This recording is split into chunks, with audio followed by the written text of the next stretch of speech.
Thank you all for being here. I'm overwhelmed, and if tears start flowing, you'll just have to bear with me. I'd like to offer my condolences, first of all, to the Higgins family on the last the daughter who was the last child of Andrew Higgins, and Dawn Higgins Murphy. And I'm glad to see all of you. And I want to reiterate what my husband always said, that the war would not have been won without the Higgins boats.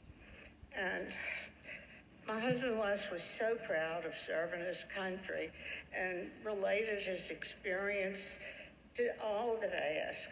He and I had discussed sponsoring something here, and before his death, but unfortunately he left us too early at the age of 92, the last of 7 siblings.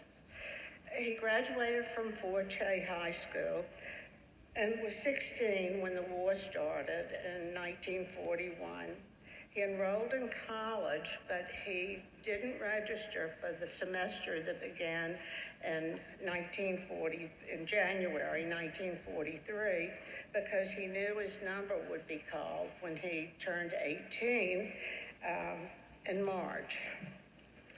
Les applied for a job at Higgins and Industries and was hired actually as a gopher.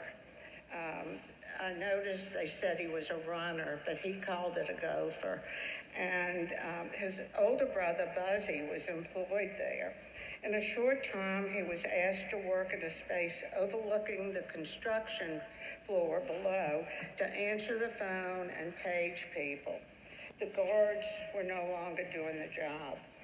He had to join the electrical union, which he did, and he liked his job. It was not a demanding job, and he could nap on the desk between calls, which he particularly liked. When he was called up to be in the service, he was asked what branch he wanted to go in, and he said the Coast Guard. They told him that wasn't an option. So he picked the Navy, and the reason, he didn't want to sleep in the mud. That was his reason for joining the Navy. Anyway, he was waved off here in New Orleans at Union Station with his entire family hugging, kissing, and crying as he boarded the train with all the inductees to ride to San Diego. His niece, Hannah Kay, is here today, and she was at the station and saw all this and participated. So we know it was true, how it went. Basic training, testing, etc. was completed before he boarded a ship to Hawaii. In Hawaii, he was assigned to a troop transport ship as a radarman. The ship carried the troops into the invasions on Higgins boats.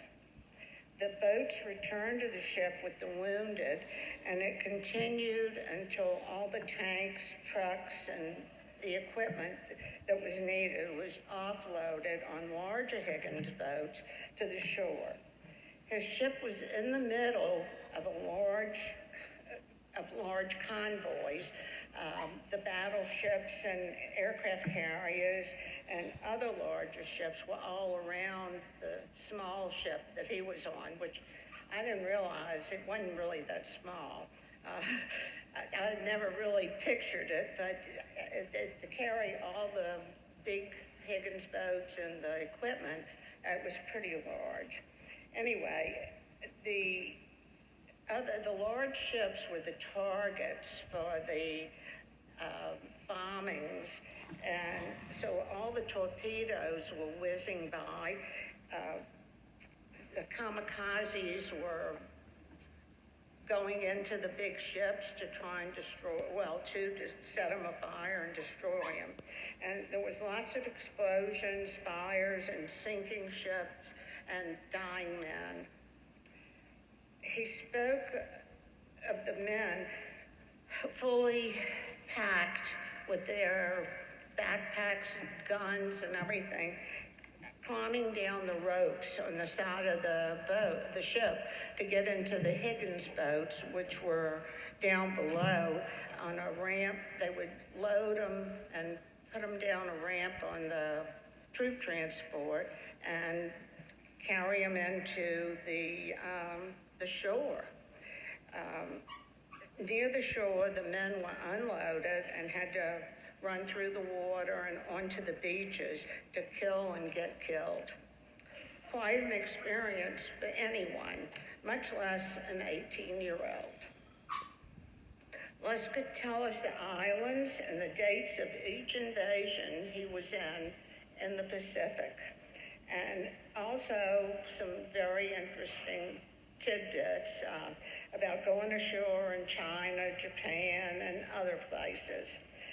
This until 2 days before he died. He was relating all this with the exact dates and just everything, just as though it was still happening right then.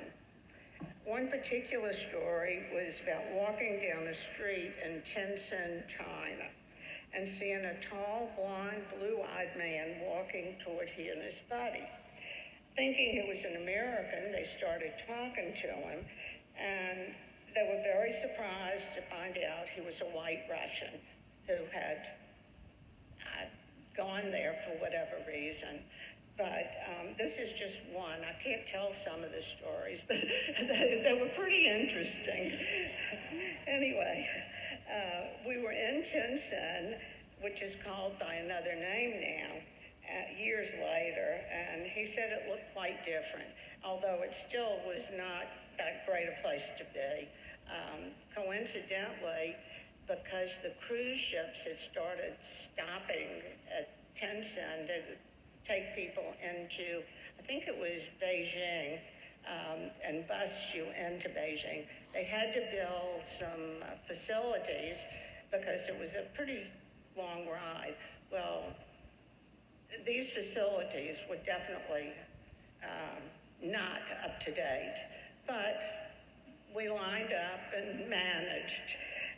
Although Les was not a docent or volunteer here, we brought all our visitors here, and when he was telling them about the exhibits, particularly the Pacific Theater, he was like the Pied Piper, with a crowd of strangers following us all around and asking many questions.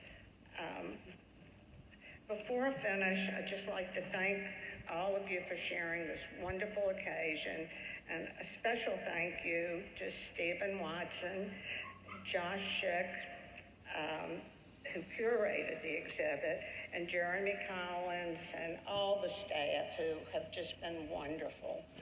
The